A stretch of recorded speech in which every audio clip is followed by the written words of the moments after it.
What is going on YouTube? Welcome back to the channel.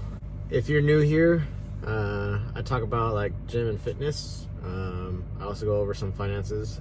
Eventually this channel is going to turn into like a car channel. So just stay tuned for that. That should be coming up soon. Subscribe, like, and leave a comment down below. And let's get started with today's video. In today's video, we're going to be talking about buying brand new, used, and like used at a dealership type of cars. So people that know me, they know that I go through cars like nothing. I'm 24 years old. I have owned 19 cars now. And in this video, I'm gonna go over how I did that. They are all not brand new cars, but half of them were. So like this truck, for example, that I'm in right now, I bought it brand new. I bought it like 6 months ago. I still love this thing. This is going to go on one of the streaks of longest I've had a car. I usually get bored of cars and sell them or trade them in. We'll go over that too. And everyone always asks me, how do you do that? How do you go through so many cars? Why do you do it? And how is that even possible? So the reason why I do that is because I get bored of cars. So I decide to sell them or trade them in. The way that I get rid of them in order to get another car, I found out how much the vehicle that I'm driving and that I want to get rid of is worth. And then I go start doing some research on the next car that I want. Alongside of that, I also have like cheaper cars to like drive around, to put miles on and stuff like that. Those cars I don't care about as much, but those are the cars that I drive around. When looking for my next car, part of the research is how long that next car has been out. So if it's like the second year of production, usually cars go into production for 4 years. If it's on that second or third year, it's not worth it to get it. It's more worth it to like wait, because if you're the first person to get that model, it's going to sell a lot easier if you decide to get rid of it sooner than normal people. So like for me, for example, I bought a 2016 Nissan Maxima. If you do the research on those, 2016 is the first year for that body style. And when I traded it in maybe 6 months or so later, the value stayed with it because it was a brand new body style. Everyone still wanted it. So the value stayed the same. I didn't drive it that much because I had the other cars, and therefore the trade-in value is a lot higher. Really close to what I owed on it, if not more, because everyone wanted those cars. And when you keep doing trade-ins like that and researching cars like that, it gets you into what I like to call a loophole for buying brand new cars. It could be a never-ending cycle if you learn how to do it the correct way. So I was actually stuck in that loophole for a little bit. I had gotten a 2015 Nissan Altima, brand new. Got the 2016 Nissan Maxima. I got a brand new 2015 Q50 Infiniti. I've gotten a brand new 2019 Silverado. Gotten a brand new 2016 Nissan 370Z. And another thing to include about this is when you shop at the same like car maker, they often do deals with you. It's part of their loyalty program. They'll give you even more money and more deals off of the car that you're trying to buy. And they'll also throw on extra money for the car that you're trying to trade in. And another option instead of financing a brand new car is to lease a brand new car. In my opinion, leasing is about the same thing as financing. Other than the fact, obviously, you have to stay within a certain amount of miles, and you get charged per mile that you go over your limit. But like getting rid of them is the same way of financing a brand new car, because a car has its value. It's not going to change whether you lease it or finance it. So with that car, in order to get out of a lease, you need to take it to the dealership and get it appraised like any other car. And depending on how much they tell you, you can actually roll it into another car, or you could just pay them off and you just get out of it completely. I've had 2 or 3 leases. I forgot. Let's see. Yeah, I forgot which cars I had leases for, but I have had 2 or 3 leases.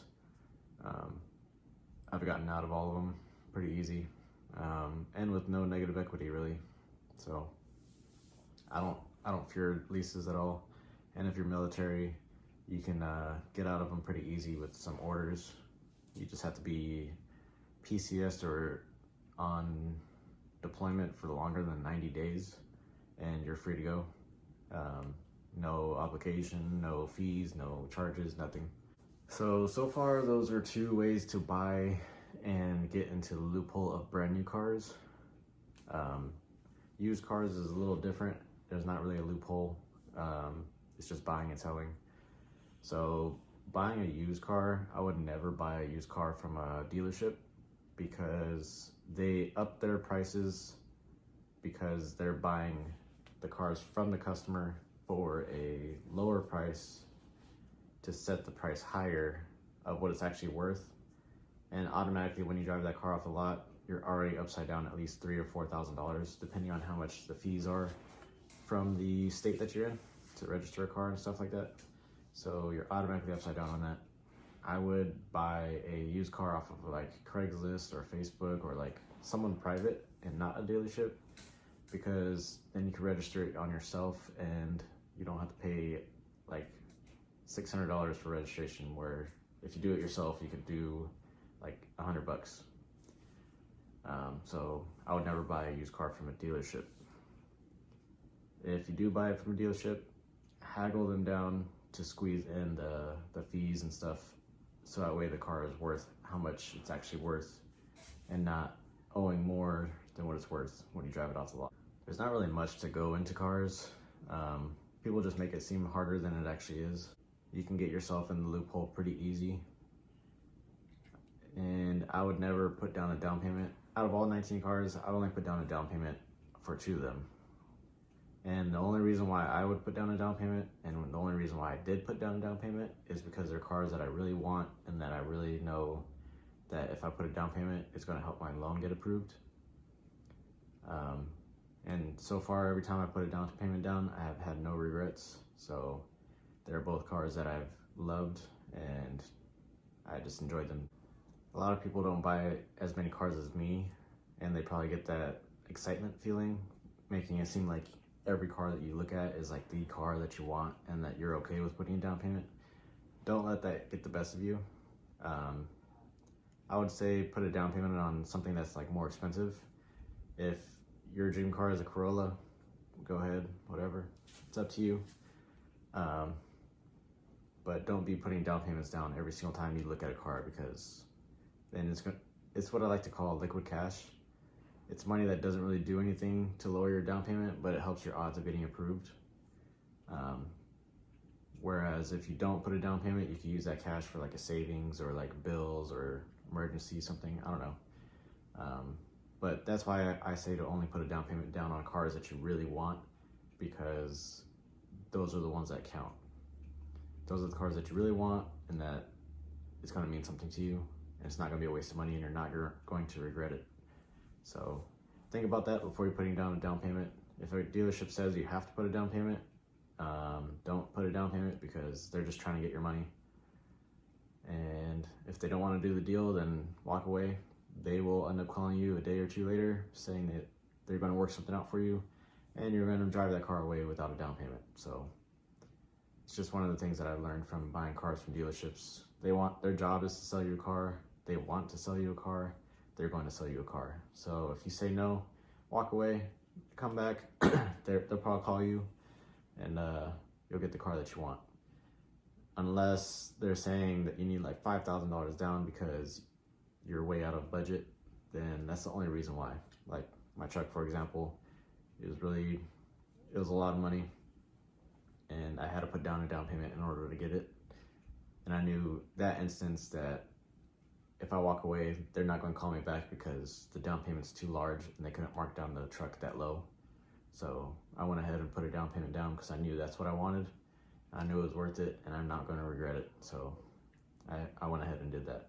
Also, I like I like financing brand new cars rather than getting a used car, because the banks, they're more likely to approve a brand new car rather than financing a used car, and their percentage rates are a lot lower when you buy a brand new car.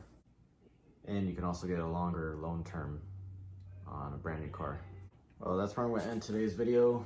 If I could think of anything else, I'll probably include it in my next video. If you guys have any questions, comment down below. Hit that subscribe button.